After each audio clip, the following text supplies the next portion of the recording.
and welcome. I'm your host Aditi Singh and you're watching My India. India is rapidly emerging as a global trade hub with two landmark deals on the horizon. One nearing completion with the US and another set to be signed with the UK this summer. Now, these agreements mark a major shift in global supply chains, boosting India's role in the world economy. Meanwhile, fast-track talks with the EU underscore New Delhi's growing diplomatic and economic outreach.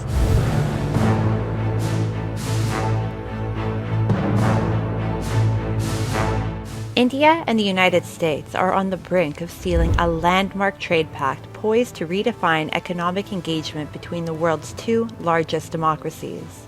With negotiations in their final stages, the agreement promises to elevate bilateral trade to new heights and strengthen collaboration across critical sectors: technology, pharmaceuticals, agriculture, and clean energy. Speaking at the U.S.-India Strategic Partnership Forum in Washington, U.S. Secretary of Commerce Howard Lutnick expressed strong optimism, affirming that a historic deal is now within reach. The idea is when they put the right person in India, put the right person on the other side of the table, and we've managed, I think, to be in a very, very good place, and you should expect a deal between the United States and India in the not too distant future, because I think we found a place that really works for both countries.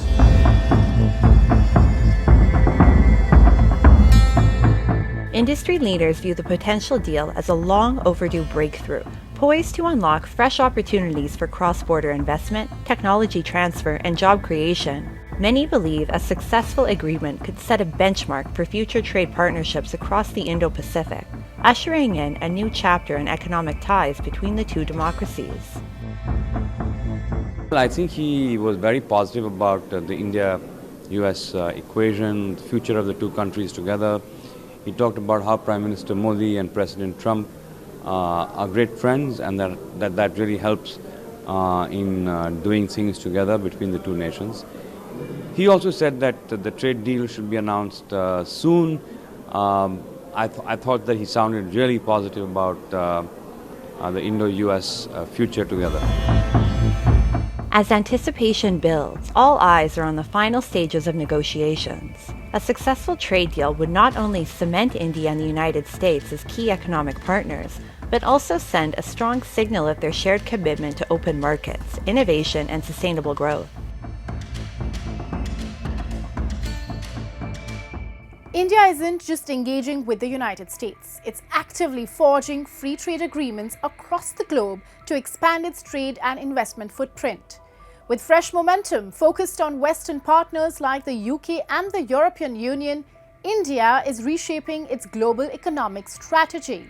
It has already sealed trade pacts with Japan, South Korea, and several ASEAN and SAARC nations, laying the groundwork for a more connected and influential role in the world economy. The India-UK Free Trade Agreement, announced in May, marks a new milestone in the growing economic partnership between the two nations. Under this deal, 99% of Indian exports to the UK will enjoy zero-duty access, boosting sectors like textiles, leather, automotive components, pharmaceuticals, and agriculture. This tariff-free access is set to enhance India's export competitiveness, open new opportunities for small and medium enterprises, and create jobs. For the UK, it provides greater access to India's vast consumer market and rising demand for quality goods.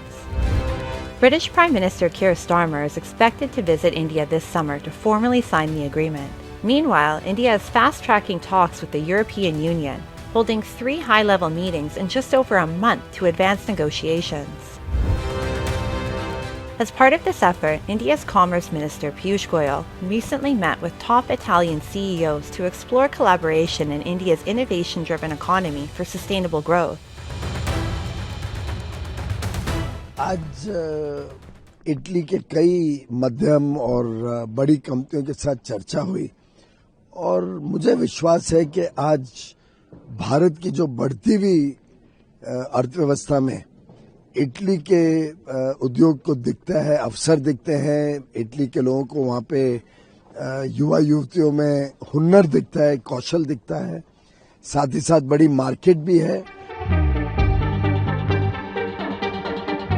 These landmark trade agreements signal India's rise as a key global economic player, strengthening partnerships with major economies and paving the way for enhanced trade, investment, and sustainable growth across regions.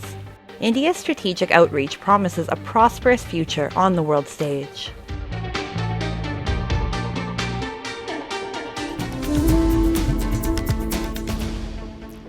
India's aviation sector is reaching new altitudes as the nation charts its course toward the Viksit Bharat 2047 vision.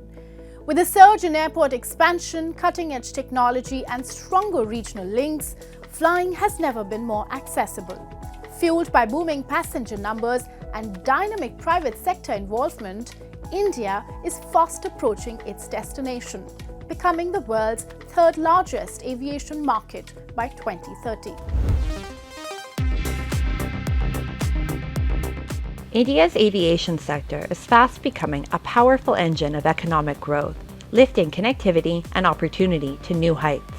From bustling metros to the heart of remote towns, air travel is now within reach for millions, knitting the nation closer than ever before. Operational airports have increased from 74 in 2014 to 162 at present, with more than 5 new airports and terminals added in just the past 2 years, marking a phase of rapid transformation. In a landmark move, Prime Minister Narendra Modi recently unveiled a new terminal at Patna's Jai Prakash Narayan International Airport. The terminal is built to serve up to 10 million passengers annually, ushering in a new era of world-class air travel for the country's Bihar state. हमारी airlines भी लगातार double digit growth हासिल कर रही है। भारत और विदेशी airlines को मिलाकर हर साल करीब 24 करोड़ यात्री 240 मिलियन पैसेंजर्स हमारे यहाँ उड़ान भरते हैं, यानी दुनिया के ज्यादातर देशों की टोटल पॉपुलेशन से भी कहीं ज्यादा। और 2030 तक ये संख्या 50 करोड़ 500 मिलियन पैसेंजर तक पहुंचने की संभावना है। India's aviation sector is on a transformative path, emerging as one of the world's fastest-growing markets. With innovations like DigiYatra, smart baggage systems, and AI-driven security, airports are enhancing passenger experiences through cutting-edge technology. As per a recent report, domestic air passenger traffic grew by 5.9% in 2024 over 2023. According to International Air Transport Association, India is set to overtake the UK to become the world's third largest air passenger market by 2030. I think the airframe maintenance is a huge opportunity for India because you require labour and you require skills, and that's something that I know India is investing in. So I think the ambition to turn India into a major aviation hub, not just airline, but an aviation hub, I think is well founded, and I think all of the opportunities that exist are going to be exciting. Private players are driving the modernization of India's aviation sector through infrastructure development, innovation, regional connectivity, and a focus on carbon-neutral growth. India is also investing in aviation manufacturing and maintenance, with companies like HAL and Tata playing key roles in indigenous aircraft development. I believe that the Indian government is committed and has sort of embraced the fact that air transportation is a growth multiplier, sees it as part of the general government economic strategy. All of this holds out great hope for harmonization, standardization, and leveraging on India's population and for more profitability for the Indian airlines going forward. The government has significantly strengthened regional connectivity through the UDAN scheme, aimed at making air travel affordable and widespread. So far, 619 routes and 88 airports, including heliports and water aerodromes, have been operationalized under the initiative. With plans to expand to 120 additional destinations, UDAN is playing a pivotal role in bridging the urban-rural divide and promoting inclusive growth across the country. every rupee or every dollar invested in aviation is creating 3 rupees or $3 in return. So every job for aviation translates into 6 jobs in sort of surrounding other parts, and that parameters are being fully embraced and being seen as an integral part of moving forward. And the fact that this year we'll have a second airport in Delhi, a second airport in Mumbai. As India soars to the forefront of the global aviation market, international routes have taken flight with 64.5 million passengers, an impressive 11.4% increase. This surge is fueling global demand and powering vital supply chains. Beyond connecting millions, these advancements are propelling economic growth, weaving stronger national ties, and charting a confident course toward India's bold vision of becoming a developed nation by 2047.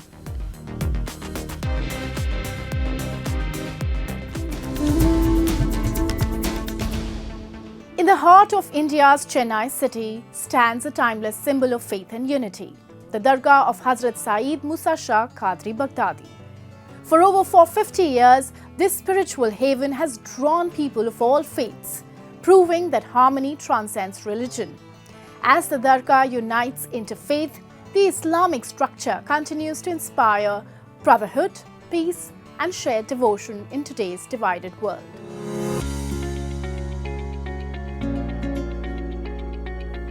Located in the southern Indian state of Tamil Nadu, the Dargah of Hazrat Sayyid Musa Shah Qadri Baghdadi is a revered spiritual site that draws people of all faiths.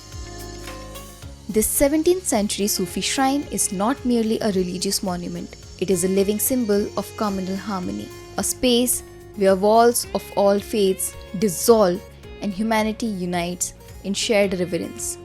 For over 450 years, people have come here, Muslims, Hindus, Christians, Sikhs, not just to pray, but to find hope. दरगाह माँ के पाँव पड़ने को आए कि धागा बंधा के अच्छा हो जाता, बाल बच्चा सुख सही सलामत रहता है, इसलिए बाबा के पास आना चाहिए, पाँव धागा पहना जाता है तो अच्छा हो जाता है.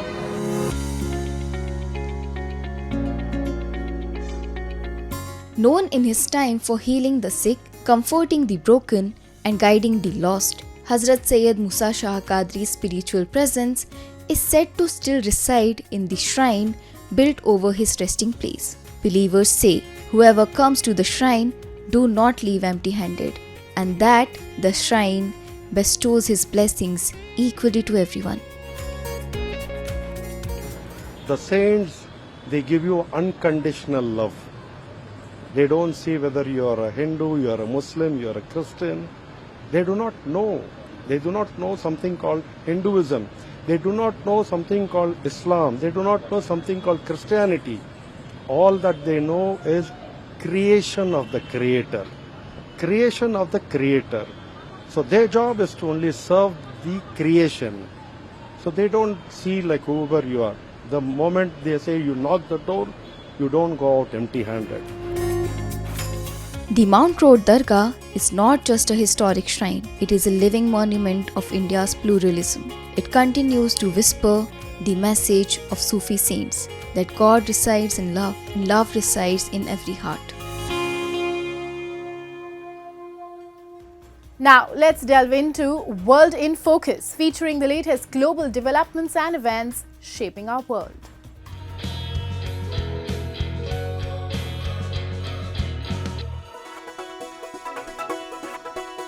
The Tribeca Festival celebrated the connection between music and film with 2 world premieres. Singer Miley Cyrus premiered her new cinematic album Something Beautiful, stating that the film aims to use art as a form of medicine to attempt to heal a sick culture that I think all of us have been feeling. You know, it's our first time ever having a documentary, and it's our first time ever coming to a premiere. Even just like a film festival, it's our first time doing that in our careers. So it's really overwhelming in a good way. Korean rock band The Rose also premiered its documentary. Husband and wife actors Kevin Bacon and Kyra Sedgwick teamed up for the first time in nearly 20 years for the new film The Best You Can.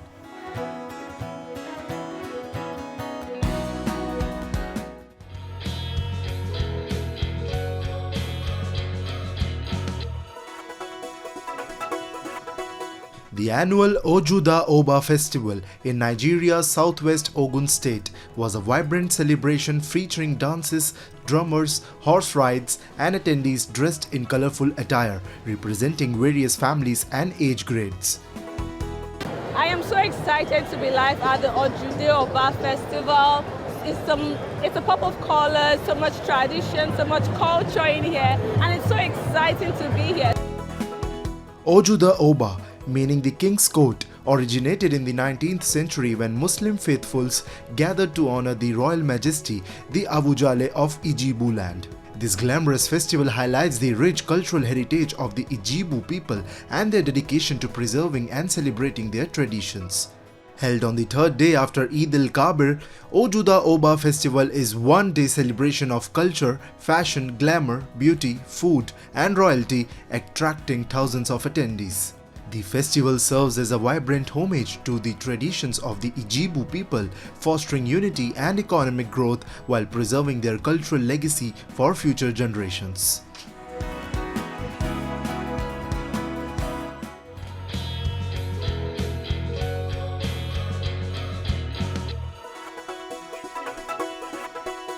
The Czech city of České Budějovice celebrated its 768th birthday with dozens of huge canvas paintings lining the main square. Over 100 local groups and communities took part in the Picture of My City project, painting dozens of square canvases to showcase their work, organizer Carolina Rabuva said. Locals laid out the colorful artworks spanning around 6,400 meters square to mark the anniversary of the city's founding in 1265 by Bohemian king Ottokar II. Lying around 120 kilometers south of Prague, the city is set to take the title of European Capital of Culture in 2028. India, rich in wildlife and nature, is becoming a global leader in conservation. From the roaring Asiatic lions of Gujarat to the floating Loktak Lake in Manipur, both government and local communities are working together to protect country's natural treasures, one species and one forest at a time.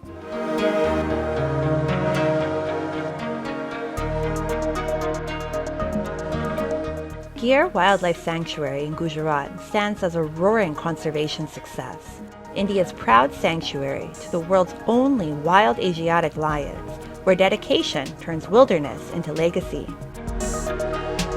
In a remarkable milestone, the Asiatic lion population has risen to 891, up from 674 in 2020, a testament to years of focused conservation.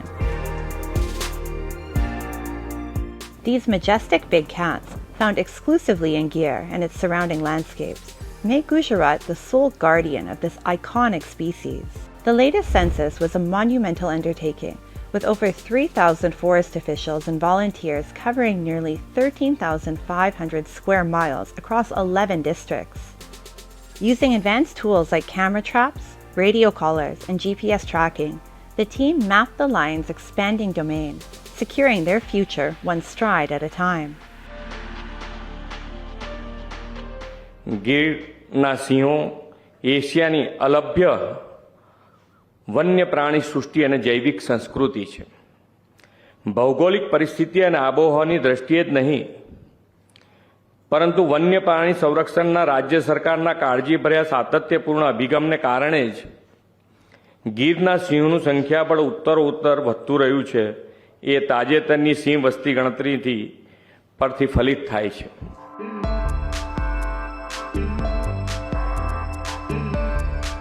Gujarat conducts a comprehensive lion census every 5 years.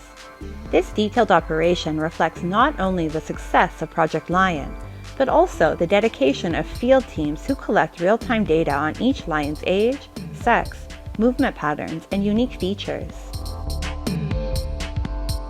हम लोगों ने कुल 745 unit नक्की किए थे कि यहाँ पे हम लोग गिनती करेंगे और वहाँ पे जो डायरेक्ट साइटिंग से उसके डायरेक्ट एविडेंस भी हैं, फोटोग्राफ्स हैं और सब हैं।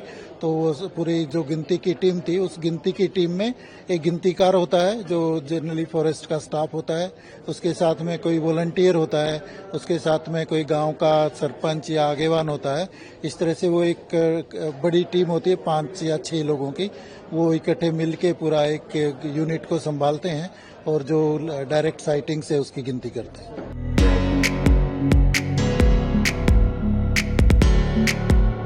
Beyond gear, Gujarat also boasts rich wetland biodiversity. Nalsa Rovar Bird Sanctuary, a haven for migratory birds, showcases successful conservation through anti-poaching efforts, habitat restoration, and ecotourism.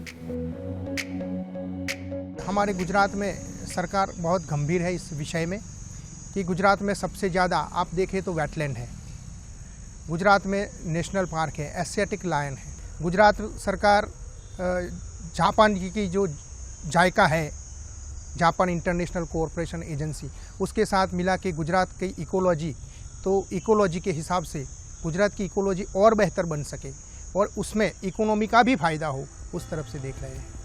From the thriving lions and wetlands of Gujarat, we now journey east to the lush hills of Manipur, where nature flourishes not just in protected areas, but through the tireless efforts of local heroes and community-driven initiatives. Meet Anish Ahmed, the quiet guardian of Manipur's forests. For nearly 30 years, this dedicated resident of Boaljang Hills has planted over 100,000 trees and gifted more than 40,000 saplings, completely free, nurturing nature without even basic tools like a water tank or greenhouse. Anish's green mission stretches far beyond his nursery. From schools and parks to hilltops and roadsides, he tirelessly spreads the message of conservation, inspiring villagers and children alike to cherish every tree and stand against deforestation. His passion is a living forest, growing one sapling at a time. In the beginning, in the initial stage, I have planted mostly in the community area, like roadside plantation, in the crematorium area, in the school campus, and so many other parts of Manipur. And apart from that, I work in the very remote areas of the hilly regions of Manipur, and the people who stay there in the very remote area, they have well acknowledged and they work together with me. I have planted thousands of trees together with them. Another jewel of Manipur is Loktak Lake, the world's only floating lake and a designated Ramsar site. This unique ecosystem nurtures rich biodiversity while sustaining local communities through ecotourism. Thanks to a powerful partnership between local communities and government, Loktak is being carefully restored, striking a delicate balance between vibrant tourism and ecological harmony. Being a Ramsar site, we should have a very good importance in that area, even though we do here. The government also have very much interest and very much effort to bring it as a very good ecosystem and health system of Loktak Lake. I think if we rejuvenate the Loktak Lake as a Ramsar site as usual as earlier, then I think tourists definitely will come down because there is lots of different tourist aspects. Nowadays the tourist becoming as a very natural lover tourist. Together, these stories from Gujarat to Manipur showcase India's deep commitment to conservation, where government action and community passion unite to protect wildlife, restore ecosystems, and build a sustainable future for generations to come.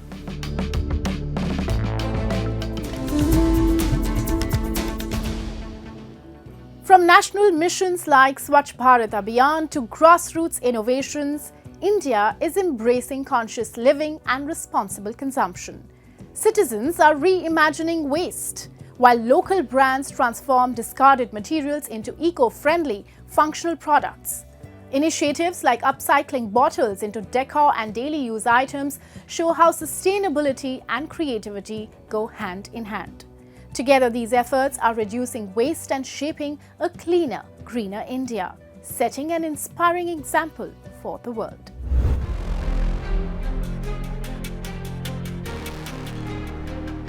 in a world grappling with mounting waste and environmental strain. A quiet yet powerful revolution is taking root in New Delhi, led by two passionate changemakers, Madhuri Balodi and Amit Singh. Their venture, Kavi, the poetry art project, is rewriting the story of urban waste, one discarded alcohol bottle at a time. What began as a weekend hobby, cutting old bottles into quirky, handcrafted glassware, soon evolved into a movement. When Madhuri and Amit shared their upcycled creations online, the response was electric. The design struck a chord, went viral, and from that spark of creativity and purpose, Kavi was born. गोल ये भी है कि जितना हम लोग waste को minimise कर सकते हैं. मैं बार बार कहती हूँ कि not just bottles, other form में भी जहाँ पे भी हमको लगता है जैसे अब हम धीरे धीरे एक्सपेंड करेंगे तो automatically we will go into a different segment. Glass हमारा यूएसपी है अभी, बट धीरे धीरे जैसे जैसे सेगमेंट बढ़ेंगे तो आई वांट कि जहाँ से भी जिस भी तरीके से वेस्ट को मिनिमाइज कर सकते हैं वो हम करें. The journey of upcycling at Kavi begins on the streets of New Delhi, where rag pickers collect discarded alcohol bottles, each one a potential work of art. These bottles are brought to a central collection hub where they're carefully sorted by brand, shape, and color, awaiting a new purpose. From there, gunny bags brimming with glass arrive at the Kavi workshop, where transformation begins. Each bottle is meticulously cleaned, cut, and polished by hand, evolving into elegant glassware, chic jars, rustic planters, and radiant lamps and light holders. What was once urban waste is reborn, functional, beautiful, and full of soul. Kavi is basically, we upcycle waste bottles and give it a new life. We create different products out of waste bottles like planters, platters, glasses, and we sell it through different platforms, online as well as offline, and we also sell it internationally. This initiative is a bold step towards zero-waste living, proving that small, mindful actions can make a big environmental impact. India's upcycling market, valued at around 600 million USD, is poised for strong growth. Government drives like Swachh Bharat Abhiyan and directives from the National Green Tribunal are boosting awareness and fostering a culture of sustainability. I have always been into sustainability, like a small piece of plastic even doesn't go in dustbin at my home. So reusing these bottles, and when she told me that these bottles, if thrown into garbage, they don't go, they are there. So it was really interesting to know how they were using them. It's visually appealing as well, and when I was told that this is environmental friendly, it made me want to buy it even more, because in today's time we get a lot of products which are not environmental friendly, it creates pollution all over, but this is one of the few products that is actually environmental friendly, and it's also kind of cute, so I would definitely buy it. With growing public awareness and mindful consumer choices, upcycled products are seamlessly integrating into modern homes and lifestyles. Kavi is just one example of a larger shift. Across India, a new wave of brands is embracing sustainability, offering innovative solutions that champion conscious consumption and a greener future.